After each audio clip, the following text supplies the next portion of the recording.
Bismillahirrahmanirrahim. Assalamu students. I am Sabir Hasnan, your physics subject teacher from grade 9.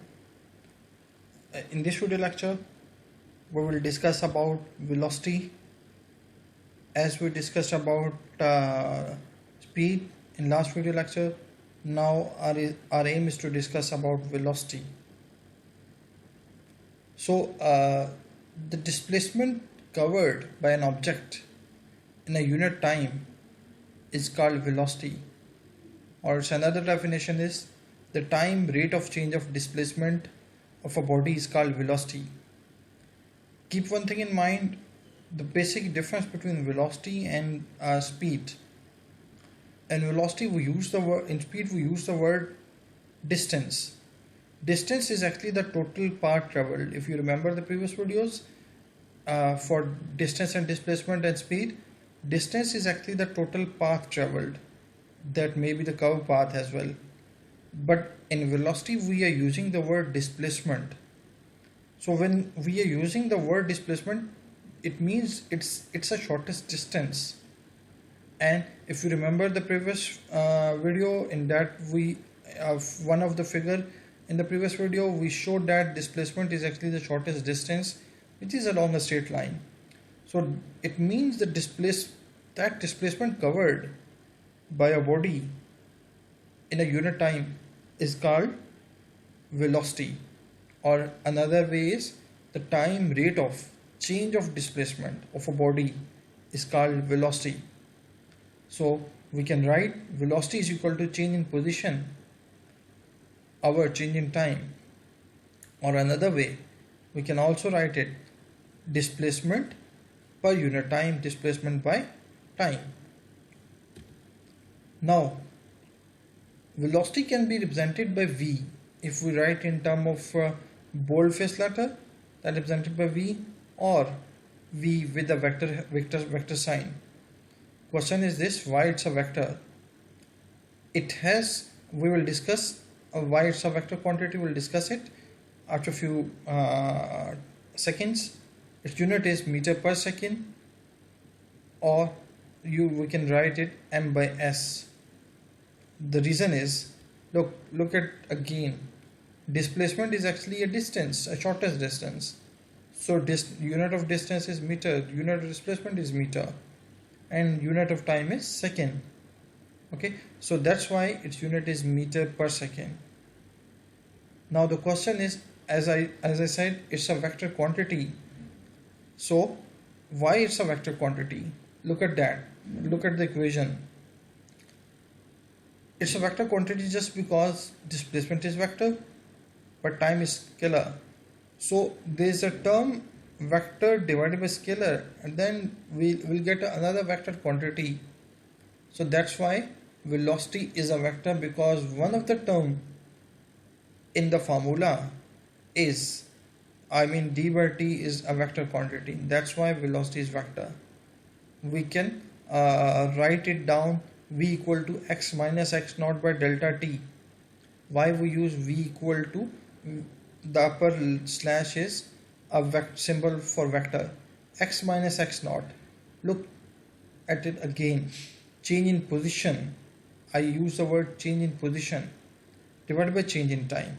So x minus x naught is change in position.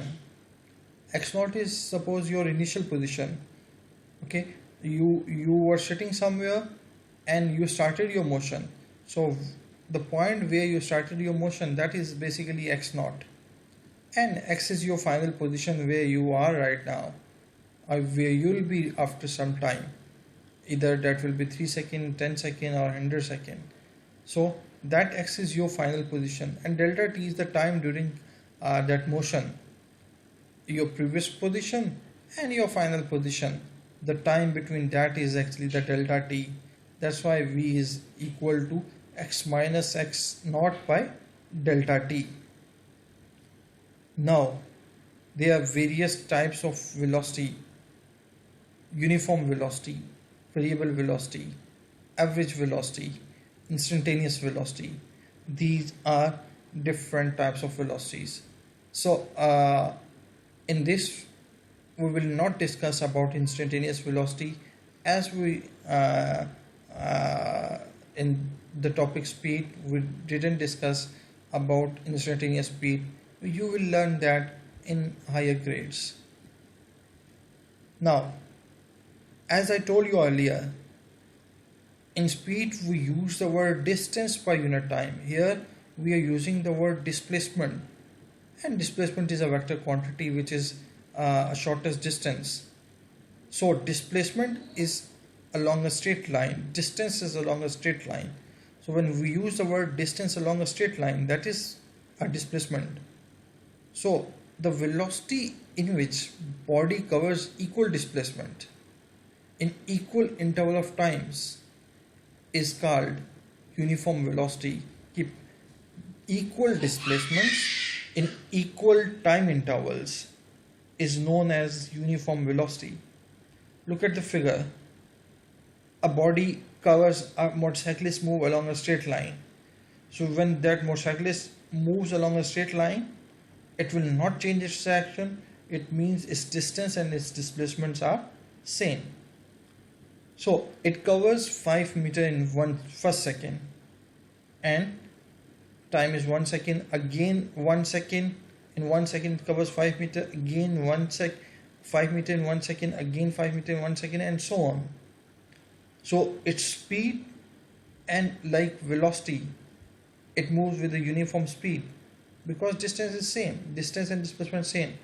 So we will replace this word speed with the velocity.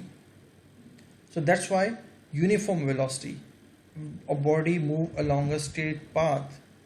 Okay, so it will be a uniform velocity. Now variable velocity. The variable velocity is the velocity in which body covers unequal displacements in equal time intervals. That is a variable velocity. So look at the table now. As I told you, the velocity in which body covers unequal displacement in equal interval of time is called variable velocity. So in the first interval, when the body starts at a time when time is 0, its distance or displacement is 0, and when time is 1 second, it covers 15 meter. When time is 2 seconds, it covers again 20 meter. We discussed the same example in distance as well. So just we are relating it with the along a straight line. So when time is 3 seconds, it covers 32 meter. So in the first second, it covers 15. In the second second, it covers 5 more as compared to the previous one. In the third second, it covers 12 more. 20 and 32. It's 12 more. So in 1 second, it covered 12 more meters as compared to the previous one. And in 4 seconds, it covers 40 meters. It means it covers 8 more meters. So in each interval, it covers a different displacements along a straight line. When we are using the word along a straight line, distance, as I told you, distance and displacements are same. So this is, then the velocity will be a variable velocity. Another example, again I told you, when we throw or leave a body or release a body from a certain height, okay, if we release a cricket ball from the certain height, it will move in downward direction and its velocity continuously increases with the passage of time. This is one of the example of variable velocity. Now look at the velocity time graph. Keep in mind, when we are discussing graphs, the graph of velocity and speed, they are same. I already discussed this thing in the class. So velocity time graph or speed time graph, both are actually the same. Whenever someone will ask you draw the speed time graph, that will be same as the velocity time graph, because we are using the magnitudes in the graph. We are not representing the direction in the graph. We are not showing the direction of the graph in the graphs. direction of that specific quantity in the graph. So the first one, when body moves with a constant speed, or if when we say a body moves with a uniform velocity, so the first graph is a uniform velocity, and in this case the line is actually the parallel to x-axis. Okay, for the constant velocity or for the constant speed we discussed earlier. Uniform acceleration, we will discuss this graph in later on in the next lecture, but just I am relating it with the velocity right now. When velocity of body is continuously increasing, for example your car is moving along a straight line, its velocity starts from 0. After 1 second or 2 seconds, 1 second it will be 10, 20, then 1 second. After each interval of second time, that the velocity of your car becomes 10, 20, 30, 40, 50. It means the velocity of your car increases constantly. So the uniform acceleration, it means your car is accelerating. So the line is straight, but that is inclined to x-axis. It shows velocity is increasing.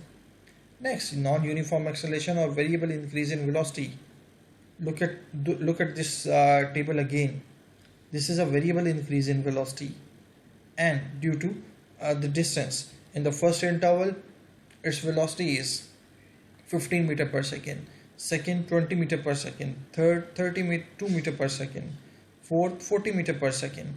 So in each interval velocity is different. So when velocity is variable, or the graph would be a curve shape, a curved line.